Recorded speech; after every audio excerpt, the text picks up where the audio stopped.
Okey, bila sebut tentang emosi, sebenarnya ia sangat-sangat personal dan peribadi, dan hanya individu itu sendiri sahaja yang tahu betapa dalamnya, betapa banyaknya beban emosi yang dia tanggung, ya. Dan Tuhan juga lebih tahu. Okey, sebenarnya selain kita, Tuhan aja yang tahu, dan orang lain semua tak dapat bayang dan tak boleh anggar dan tak boleh teka betapa banyaknya beban yang kita tanggung ni. Hanya kita saja yang tahu, sebab emosi dalam diri kita. Okey. Namun kesan-kesan yang kita tunjukkan tanpa sedar bila kita terbeban emosi ini, itu boleh diterjemahkan dalam pelbagai bentuk. So daripada situ orang akan boleh sense kalau orang yang empathy kan, dia boleh rasa oh kita sebenarnya dalam keadaan yang tak okey. Okey, jadi sebenarnya untuk kesan jangka masa pendek, bila kita penat emosi ni, sebenarnya ia akan buatkan kita mudah berfikiran tak baik, berprasangka buruk, negatif dan sebagainya. Bila kita sangat penat, maknanya kita tak mampu nak berfikir dengan lebih baik dan positif. Apa yang kita rancang mungkin akan terganggu. Kita baru je plan nak masak, tapi bila kita tengok pampers bersepah contoh kan, ataupun anak tak pergi kelas online lagi kan, so plan yang tadi dah elok, plan elok-elok tu tak jadi, dia jadi terus meletus emosi, marah. Maknanya secara jangka masa pendek, kesannya ialah apa yang kita dah plan elok-elok tu dia boleh jadi kacau. Dan juga bermaksud tindakan kita bila penat emosi penuh memang dia meletus tu melalui tindakan. Jadi tindakan tu ialah tips of iceberg dekat atas tu. Bila tingkah laku tak okey, maknanya kat bawah tu emosi, pemikiran dia tak stabil. Jadi tindakannya boleh jadi marah, menghukum, mungkin berprasangka, menuduh dan sebagainya.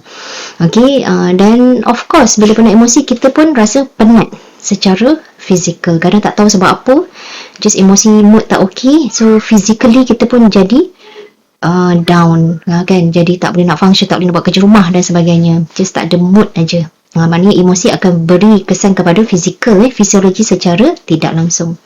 Okey, apa kesan kalau emosi beban kita ni berpanjangan dan tidak diatur atau dibantu, dicegah supaya lebih baik, supaya tidak berlarutan menjadi lebih tak baik.